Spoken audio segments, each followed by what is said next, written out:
안녕하세요. 황유과입니다. 네, 오늘도 영상 남겨보려고 합니다. 오늘은 어제 쓴 MF 케어 독서 모임 나눔할 건데요. 어제는 안티프레질이라고 하는 책으로 나눔을 해주셨어요. 사실 안티프레질이라고 하는 책은 되게 벽돌책이고 내용 자체도 어렵고 처음에 읽으려고 시도를 했을 때는 정말 어려워가지고 글씨만 읽었던 기억이 나거든요. 그리고 완독을 하지 못했어요. 그리고 주은수 코치님께서도 이 책을 완독하시는 데에 굉장한 시간이 걸렸다고 하시더라고요. 그리고 저희 PCM에서도 그렇고 퀸즈 대학에서도 그렇고 이 안티프레지를 굉장히 많이 다뤄주셨어요. 그러다 보니까 이제 조금씩 그 안에 있는 키워드들, 옵션이라던가 그리고 비대칭성, 그리고 어제 나온 승부의 책임 뭐 이런 것들이 그 키워드들이 하나씩 이제 들리기 시작하고, 그리고 이제 책을 읽으려고 다시 시도를 했을 때는 책장이 넘어가는 것을 또 느꼈거든요. 그래도 다행인 건 이제는 책장이 넘어간다. 예, 저는 좀 그래도 성장을 했다라는 생각이 좀 들어요. 처음에는 정말 글씨만 읽었던 기억이 진짜 아직도 나는데, 그냥 그 내용은 잘 모르고 그냥 페이지 그냥 책장만 넘겨서 읽어보자라는 생각으로 읽었었거든요. 근데 진짜 이게 내용이 잘 안 들어와가지고 결국에는 완독을 하지 못했어요. 그리고 어제는 이 안티프레질을 진짜 많이 다뤘었고, PCM에서 이야기했던 그런 내용들을 정말 현실 생활 속에서는 얼만큼 쓰고 있느냐 이런 얘기를 하시는 거예요. 그러니까 안티프레질을 읽으면서 그 안에 그 굵은 키워드들이 있는데, 이 키워드들을 이렇게 현실 속으로 빼가지고 내가 얼마만큼 사용을 하고 있느냐 이 얘기인 거예요.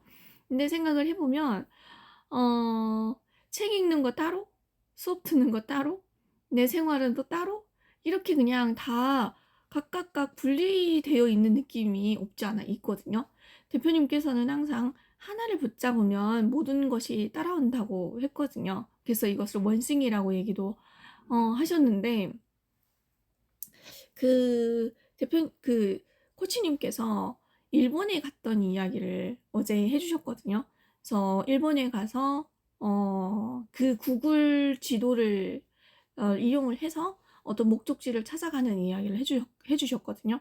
그러면 구글에서 이제 목적지를 치면 이렇게 길이 로드맵으로 길을 알려주는 것과 그냥 목적지 하나만 딸랑 있는 게 있대요. 그럼 두 가지가 있는데, 코치님께서는 그 길이 이렇게 나 있는 걸 가지고 이제 보면서 찾아가려고 했더니 대표님께서 거기서 이제 피드백을 주신다고 하는 거예요. 그게 길이 이렇게 나 있는 건 그게 약간 좀 오류가 생길 수도 있고 되게 좀 어려울 수도 있는데, 그리고 목적지만 있는 걸 가지고 가면 내가 스스로가 길을 찾아서 가기 때문에 여러 가지 방향으로 갈 수도 있는데 왜 그렇게 가느냐라는 얘기를 하시는 거예요. 그래서 이 안티프레질이라고 하는 이 책은 이런 불확실성, 그리고 그런 경험 속에서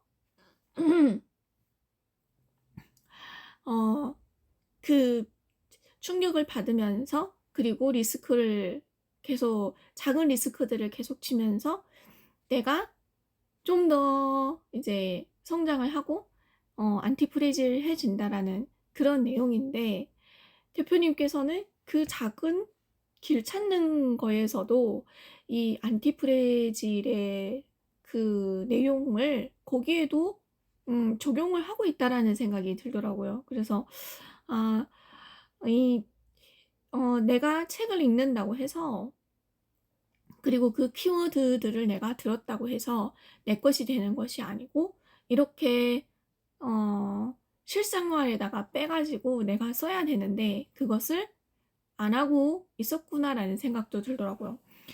제가 좀 길을 찾는 것이 좀 어렵거든요. 길치거든요. 그래서 항상 내비게이션을 켜고 다녀요.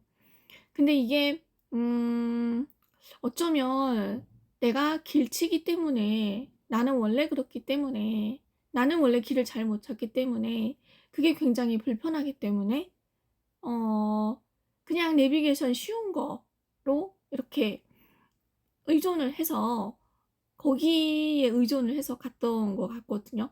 근데 만약에 이것을 내가 이런 길을 잘 못 찾는 것이 내가 문제라라고 인식이 됐으면, 이것을 내가 해결하기 위해서는 내비게이션에 의존하는 것이 아니고, 한번 갔던 길을 내가 내비게이션 켜지 않고 다시 한번 가보는 경험, 그리고 가다가 잘못 가는 경험, 그리고 그 주변에 어떤 건물들이 있는지를 유심히 찾아보는 경험, 이런 것들을 안 하고 무조건 내비게이션을 켜고, 갔던 길도 똑같이 내비게이션을 켜고 가고, 의존도가 되게 높았던 것 같아요. 그러다 보니까 이게 프레질한 거죠.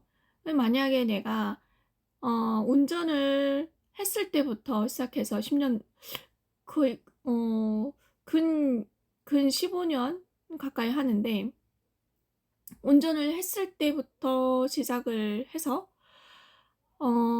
이렇게 길 찾는 것을 내 스스로가 좀 경험을 하고, 내 스스로가 좀 머리를 짜가지고 짜내고, 또 그 불편함을 감수하면서 길을 찾아서 갔으면, 그렇게 지금처럼 내비게이션의 의존도가 높지 않았을 것 같거든요. 근데 지금 생각하면 그게 그래서 그랬던 것 같거든요. 그런데 이렇게 안티프레질이라고 하는 책을 이렇게 많이 공유해 주시고 해주시는데도 불구하고, 이것을 정말 내가 일상생활 속에서 끄집어다가 쓰지를 못했다라는 생각이 들더라고요. 그래서 어제도 되게 좀 각인이 되는 부분은, 아, 이렇게 이론적인 거와 실생활에서 갖다 쓰는 건 갭 차이가 정말 굉장히 크다. 그리고 내가 책으로 보고 키워드를 듣고 안다라고 생각하는 것도 굉장히 위험하구나. 왜냐하면 그것이 실생활 속에서 어떻게 작용하는지를 나는 경험을 안 했고, 그 현실 속에서 어떻게 작용되는지를 모르기 때문에 모르는 거다라는 생각도 또 어제 또 한 번 더 하게 되었습니다. 그래서 어제도 되게 좋은 또 강의를 해주셨고, 어제는 좀 윤리에 관한 챕터였었거든요. 윤리에 관한 챕터에서 또 재미있는 건, 기업과 이 개인을 이렇게 비교를 하는 부분이 있었거든요. 근데 기업은 자기네 제품을 광고를 하고, 자기네 제품이 굉장히 우수하다고 얘기를 하고, 자기네가 최고다 얘기하고, 실은 약점을 숨기면서까지도 자기네 제품을 광고하고 마케팅하고 되게 잘난 척하고 우리가 최고다라고 얘기를 하잖아요. 근데 개인은, 만약에 어떤 사람이 자기는 돈도 많고 잘생겼고 능력도 좋고 굉장히 뭔가 나는 우수하고 자기 자랑을 막 늘어놓으면 되게 재수없고, 그 사람하고 이제 있고 싶지 않잖아요. 이게 좀 멀리 피하고 이러잖아요. 근데 똑같은 그런 상황인데 왜 기업에 대해서는 그런 어떤 심리가 안 생기느냐라는 얘기가 나오거든요. 그래서 되게 또 다른 관점이 들어오는 것 같은 느낌이 들었어요. 왜냐하면 기업은 승부에 책임이 없다는 거예요. 그러니까 그것을 책임질 만한 사람이 없어서인 것도 있고, 또 어제 적어 놓은 게 있거든요. 기업은 개인처럼 그렇게 사람처럼, 그러니까 잠깐만요. 어떻게 얘기했더라?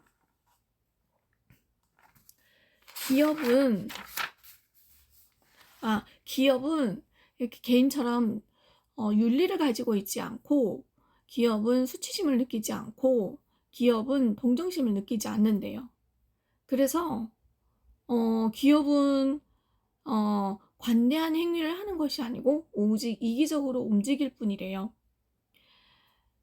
그래서 이런 이유는 이제 승부의 책임이 없기 때문에 그렇다라는 얘기를 여기 나오는 거예요. 그래서 되게 이렇게 기업과 개인을 이렇게 또 비교하는 이 관점이 네, 되게 신선했어요.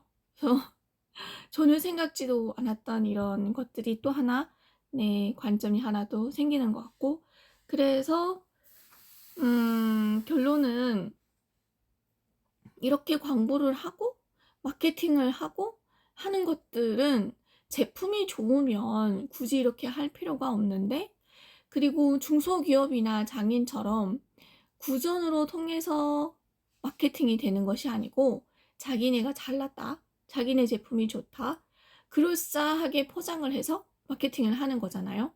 그래서 이런 것들에 사람들이 잘 속아 넘어간다라는 거예요. 그래서 속아 넘어가지 말고 광고나 마케팅에 속아 넘어가지 말자, 그런 어떤 내용이었었어요. 그래서 어제도 되게 재미있는 네, 수업이었었어요. 이 윤리 문제가 기업에도 해당이 된다라는 것도 또 재미있는 관점이 또 들어왔던 것 같아요. 네, 그래서 어제도 감사한 네, 시간을 또 보냈습니다. 네, 오늘은 여기까지입니다.